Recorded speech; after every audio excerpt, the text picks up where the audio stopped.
আল্লাহ তুমি তো জানো আমি আমার উম্মতকে দেওয়া ছাড়া কিছুই নেই না। তুমি আমাকে ফাতিহা দিয়েছো, আমি উম্মতকে দিয়ে দিয়েছি। তুমি আমাকে ইয়াসিন দিয়েছো, আমি উম্মতকে দিয়ে দিয়েছি। তুমি সূরা রহমান দান করেছো, আমি উম্মতকে দিয়ে দিয়েছি। সুবহানাল্লাহ। তুমি রোজা দিয়েছো, আমি উম্মতকে দিয়ে দিয়েছি। আল্লাহ আমি উম্মতকে দেওয়া ছাড়া কিছু নিব না। আমি যে পাইছি আমার উম্মতরা কি বঞ্চিত হবে?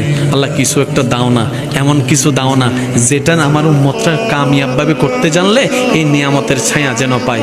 আল্লাহ পাক সেই প্রশ্নে খুশি হয়ে যেটা দিয়েছেন এটার নামই নামাজ। সেজন্য বলা হয় আসসালাতু মি'রাজুল মুমিনিন। ও নবী, আপনি উম্মতরে দেওয়া ছাড়া কিছু নেন না, এটা আমি ভালো করে জানি। ধরেন নামাজ নামক একটা সফটওয়্যার দিলাম, আপনার উম্মত যদি সেটাকে নেওয়ার মতো, একটু হাতের দিকে খেয়াল করবেন, নেওয়ার মতো নিতে জানে, রাখার মতো রাখতে জানে, বসানোর মতো বসাইতে জানে, ইন্নাস সালাতা তানহা আনিল ফাহশায়ে ওয়াল মুনকার, এই নামাজের সফটওয়্যার তার ভিতর থেকে মিথ্যা দূর করাই দিবে, অন্যায় দূর করাই দিবে, অত্যাচার দূর করাই দিবে। সুবহানাল্লাহ বলেন না। অশ্লীলতা দূর করাই দিবে, অবাবতা দূর করাই দিবে, বেয়াদবি দূর করাই দিবে, অসভ্যতা দূর করাই দিবে। যখন এগুলো দূর হয়ে যাবে সে মানুষ হয়ে যাবে, তখন এলাকার জন্য সে নিয়ামত হয়ে যাবে। তাকে দেখে সবাই ফেরেশতা বলতো। আর যখন সেটা কামিয়াব হবে আমি আল্লাহ দয়া করে যেমনে চাই তারা দেখা দিব। এটা আমার আল্লাহর ইচ্ছা। ভাইয়া একটু মনোযোগ। কয়েক তো জানি দিছিল শেষ ভালো যার সব ভালো তার, একটু জোর কোন কয়েক তো। হ্যাঁ কয়েক তো। এখন আছে কত? আমি সবার মনোযোগ চাচ্ছি। দিছেন কত? আছে কত? থাকবই যদি ফাঁস, আল্লাহ ডাইরেক্ট ফাঁস দিলেও তো পারতো। 50 দিছে। নবী আসতেছে ষষ্ঠ আসমানে, নবী একজনের সাথে দেখা। নবীর নাম মাশাআল্লাহ জোরবান, নবীর নাম মুসা নবীর সাথে দেখা। মুসা নবী বললেন ইয়া রাসূলুল্লাহ আমার অভিজ্ঞতা আছে, আমার উম্মতের এই উম্মতে পারতো না, একটু কমাই নেন, একটু কমাই নেন। নবী গেলেন 50 45, আল্লাহ দয়া করে 5 কমাই দিলেন, 45 নিয়ে আসলেন। আবার বললেন, আবার গেলেন, আবার 5 কমালেন, 9 বার গেলেন, প্রতিবারে 5 করে কমালেন। 5 নং 45, 50 বিয়োগ 45, 45 মাফ হলো 5 আছে। এত লম্বা কাহিনীর তো দরকার ছিল না, ডাইরেক্ট ফাঁস। মাঝখানে আমাদের পক্ষে কথা কইছিল নবীটাকে দাও তো। সপ্তম আসমানে তো আমাদের জাতির পিতা ইব্রাহিম আলাইহিস সালাম ছিল, আমাদের জন্য ওনার দরদ লাগে নাই যে? ওনারা না দরদ লাগা দরকার ছিল। আমি ইসলাম মুসলমান জাতির পিতা। আল্লাহ কয় ইব্রাহিম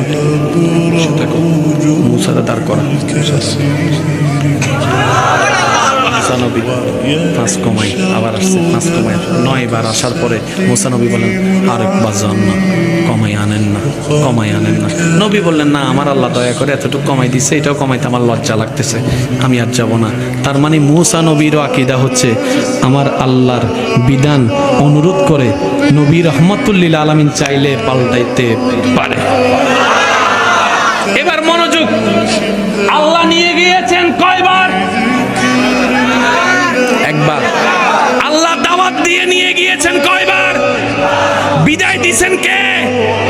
বাধা দিছেন মাঝখানে কে? আবার গেছেন আমাদের নবী কয়বার? একটু বোঝার চেষ্টা করেন না। নবী গেছেন 9 বার,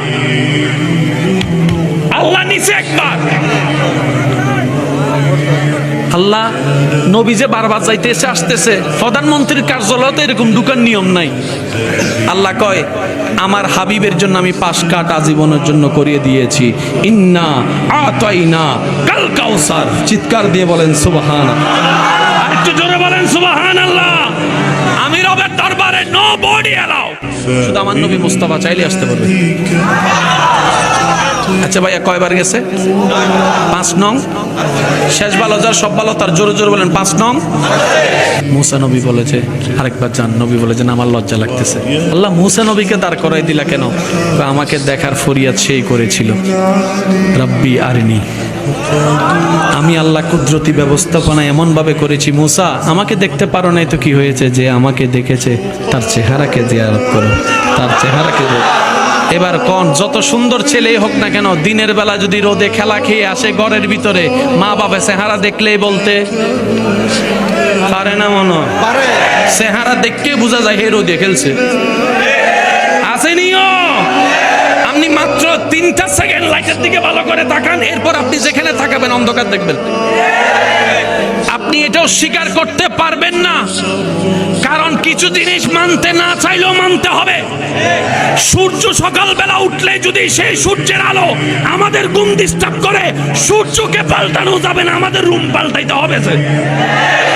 সারাদিন যদি বলেন সূর্য মামা প্লিজ একটু সাইডে, একটু সাইড করে উঠেন,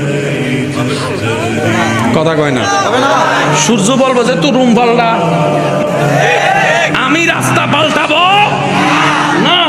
ইসলাম বুঝার বিষয়, এতটুক যারা বুঝতে পেরেছেন তারা একবার বলেন মারহাবা।